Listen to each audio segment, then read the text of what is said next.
Things First is sponsored by Gillette, the best a man can get. Hey guys, how are you? Welcome to the show. First things first, I'm Jenna Wolf. That's the Hall of Famer Chris Carter. That is Nick Wright. I did say I was going to bring a box of pens. I forgot, but 5 minutes ago, my lovely hairdresser, Freddie, said, I think you need this She didn't do it, though. Full disclosure, Nick. She didn't do it. Someone just gave it to her 10 minutes ago. Was it you? No. Well, then I lose the bet. Freddie, love, peace, and hair grease. When does this end, by the way? When do you guys stop just betting against my ability to remember things? We decided that if it ever gets to either one of us being plus or minus $1,000, it's over. Right now, I've won 3 times, he's won once, so I'm at plus 200 bucks. This is not going to go on anymore because now I've told everyone in here if a box of pens is going under the desk. I've said it 3 days today. I got 100 back. What does Cardi B say? I'm living my best life. Living your best life. There you go. See?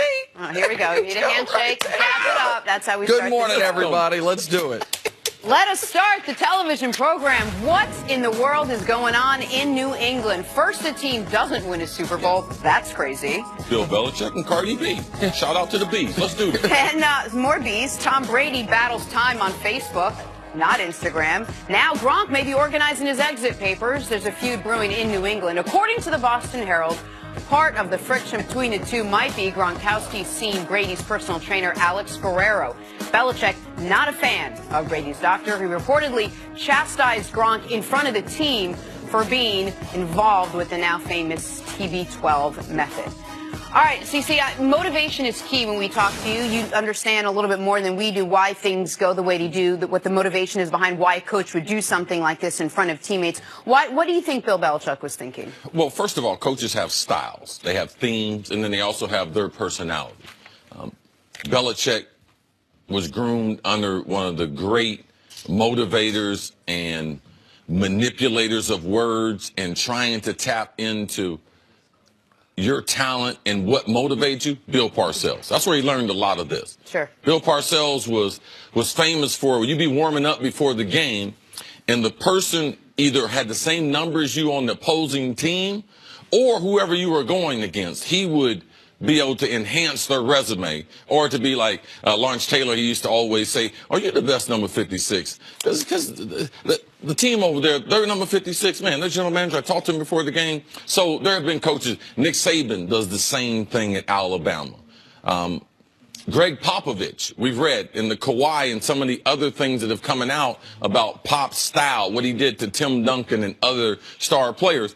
This is typical for Belichick. The only reason why this might be a little more intriguing because it talks about the Tom Brady and the Tom Brady 12 training method. But CC, did some of those other coaches do it as a form of motivation? Was this, in your opinion, do you think he did this to try to motivate Gronk? Because it seemed like it might have been for the opposite reason. Well, Belichick and coaches like that, yes, part of their job is motivation, but also part of it is to check the organization. It's also to let the other guys know no one else here is above being criticized. Tom Brady is criticized. I'll tell you guys all the time. Bill Belichick, when he starts, typically he starts the session after the game with the bad plays of the game. And he will start at the top with Tom Brady and mistakes that he's made. He's used this as a training tool in New England for a long time. So it's not surprising that he got on someone like Gronk. This is how he does things. Nick Saban does things the very similar way. Greg Popovich,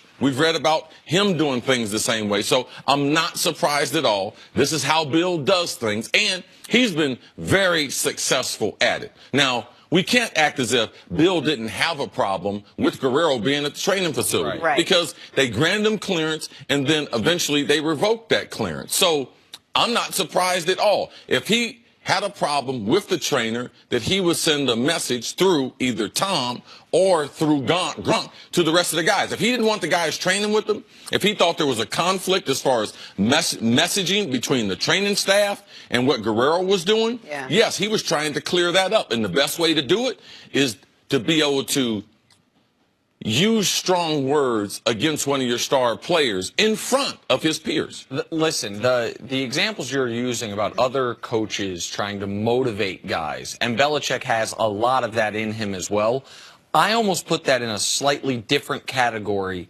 to this, because what this includes that those examples to me don't necessarily is the element of control.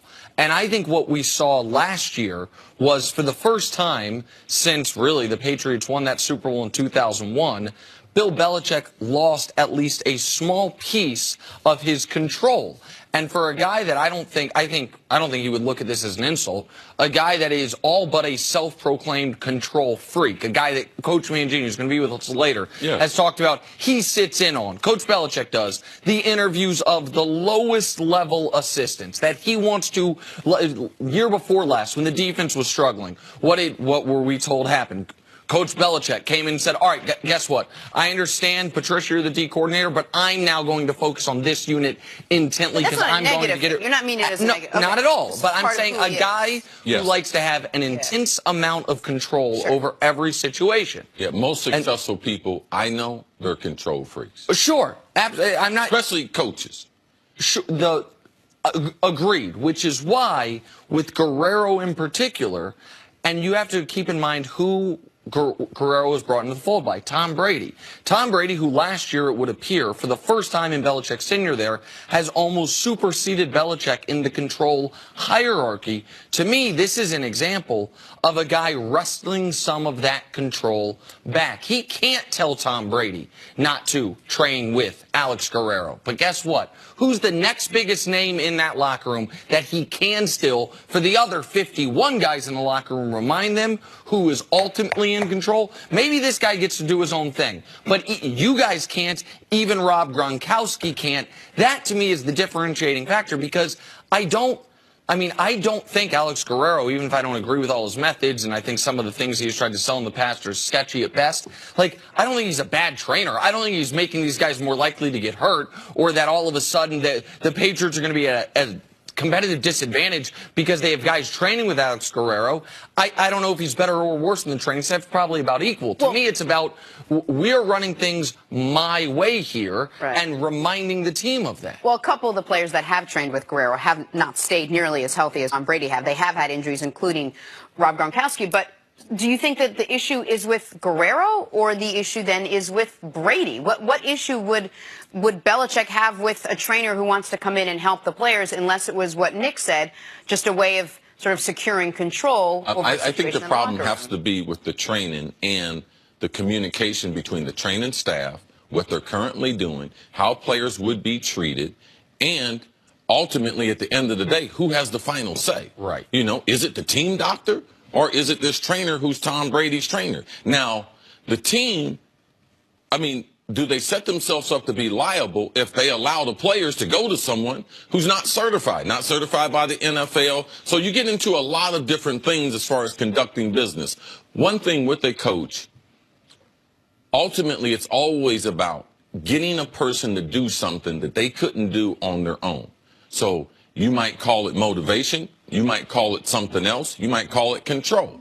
But that's what a coach's job is to do, to get you to a place where you can't get on your own. If you can get there on your own, you wouldn't need the coach. Belichick is one of the best at it. So this method, I'm not surprised by it at all. And it's very, very similar to other stories that I've heard from New England. Let me ask you this, even if we can take a bigger picture look. As a pro athlete, as an elite level athlete as Gronk is, how important is your own training staff? Like, you've talked about how much money you spent. That's some of your trainers now are the guys Antonio Brown employs, right? Like, how important is the staff of people that work on your body and that you get either medical or training advice from outside of the team? It's important, but you have to realize your contract is with the team, though.